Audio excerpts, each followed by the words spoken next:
Good morning. My name is Julie Madden, and I welcome you this morning to St. Joan of Arc, wherever you are on your journey. Sometimes the darkness gets a stranglehold on us, and then it is almost too easy to indulge my fears, my anger, my despair. And then I am always given the opportunity of an encounter that offers such grace, I don't know what to do with it. But I know that I can't stay where I am, in the darkness, when grace offers me a path and a light to walk by. When I despair about our country, I have an encounter with basically any of you who are doing the work of restoring democracy, who so love justice, but especially parishioners like Sue Budd, who is on the St. Louis Park City Council member and a parishioner, Carrie Neufeld-Thomas, who is a parishioner and the mayor of New Brighton, and Scott Dibble, who is a parishioner and is my state senator. They all look at the same realities that I look at, that divide us, that anger me, that frustrate me, and instead of walking away, they literally devote their lives into transforming our public life. And they are driven by a love for people and a love of the common good.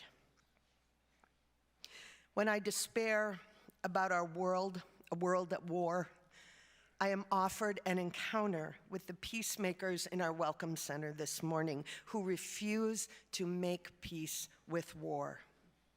They take a look at the same hard realities that I do, and rather than walk away, they choose to hold time and space and relentless loving energy for peace. And they act on that. They make peace. And when I despair about our church, I am given the grace of an encounter with a couple here at St. Joan of Arc, married parishioners, two men who take a hard look at the same realities that I do, the realities of navigating their family's journey here in a Catholic community.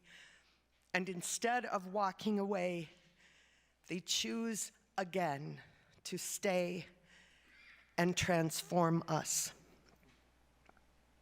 And finally, when I despair about the fact that I'm aging much more rapidly than I ever expected, I have an encounter with a nice young man at the liquor store who asks for my ID when I buy wine.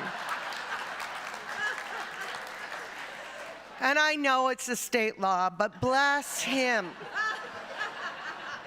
Bless his kind and delusional heart. And I remember our beloved neighbors at Shir Tikva Synagogue who just this week celebrated the first night of Hanukkah and pledged themselves once again to be a light in the darkness. There's so much that can extinguish who we are.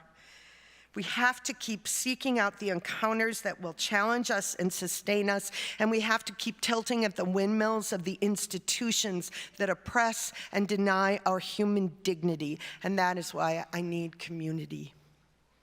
James Baldwin says, "The longer I live, the more deeply I learn that love, whether you call it friendship or family or romance or hope or joy, love is the work of mirroring and magnifying each other's light." This week, light was magnified for me by so many people who have shown me God's grace, limitless, unconditional, a grace that considers the hard realities and loves and lights anyway. Amen.